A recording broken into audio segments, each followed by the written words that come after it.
What is going on, guys? It's Suk and I am back with a brand new video on Super Duper Tech. And in today's video I will be bringing you my full and in-depth review of the LG G6. Now if you guys do want to see some speed tests between this phone as well as other flagship devices from other companies, then be sure to let me know down below in the comment section. But without any further ado, let's hit the titles.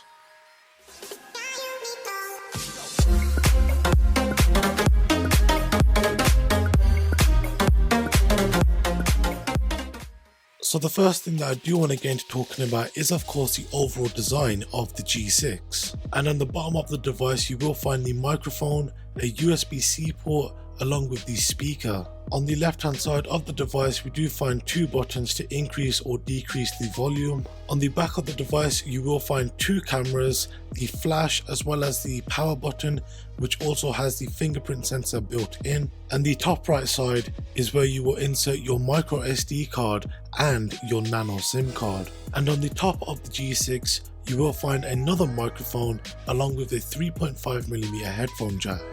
Also, the display on the G6 is a 5.7-inch Quad HD Plus display which has a resolution of 1440 by 2880, and instead of the more traditional 16:9 aspect ratio, with the G6 we do have an 18:9 aspect ratio. Now what this means is that the display has gotten slightly taller, meaning that you can fit a bigger screen size in a smaller form factor. In fact, the screen covers over 80% of the entire front face of the G6. Another neat feature of the display is that it is HDR and Dolby Vision certified. Now what this essentially means is that the display can reproduce a lot more colors, the blacks are a lot more darker, and the display can get a lot more bright.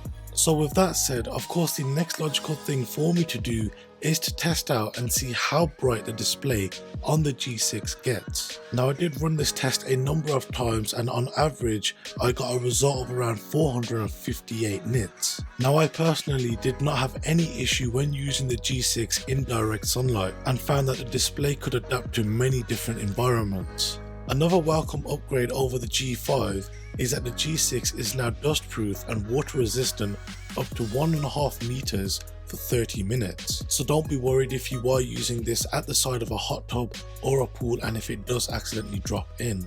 So in terms of power and performance, I did upload a separate video which showcased all of the benchmarking tests that I did run on the G6. Now the LG G6 does come running Qualcomm Snapdragon 821 chip, which is a quad-core processor which is clocked at 2.35 GHz. It also has 4GB of RAM and a total of 32GB of internal storage. The G6 also has a 3300 mAh battery and also comes with Qualcomm's Quick Charge 3.0 technology. This does mean that you can charge up the phone from 0 to 100% in just under 90 minutes.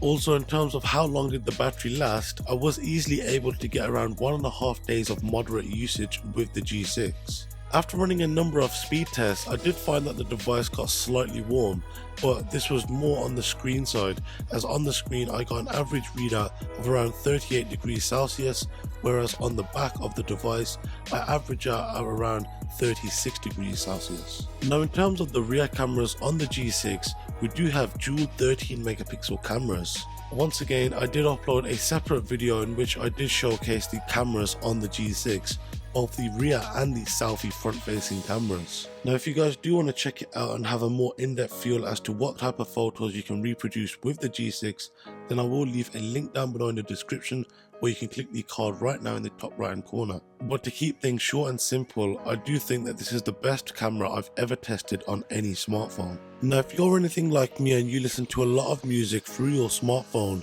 then of course you will want to know how well the speaker on the phone sounds. So here I'll play a few songs and I do hope you guys get a feel as to what the audio on the G6 sounds like.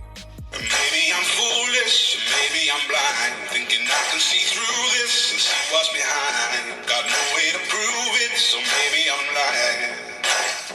Switching my style, I take any lane. Switching my core, I kill any pain.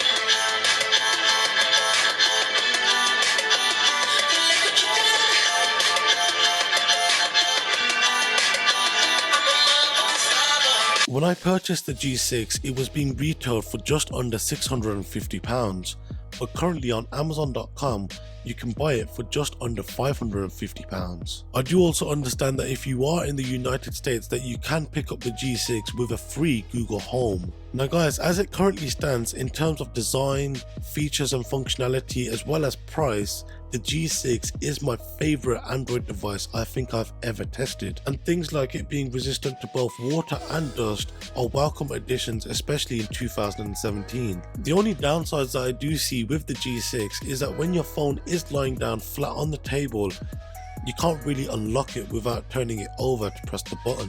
But until LG managed to implement and embed the fingerprint sensor directly into the display, this is a compromise that I am willing to make. So yes, if you guys do enjoy Android and enjoy the design of the G6, then by all means go out there right now and purchase this device. At this price right now, especially with the bonuses that you get, it's a win.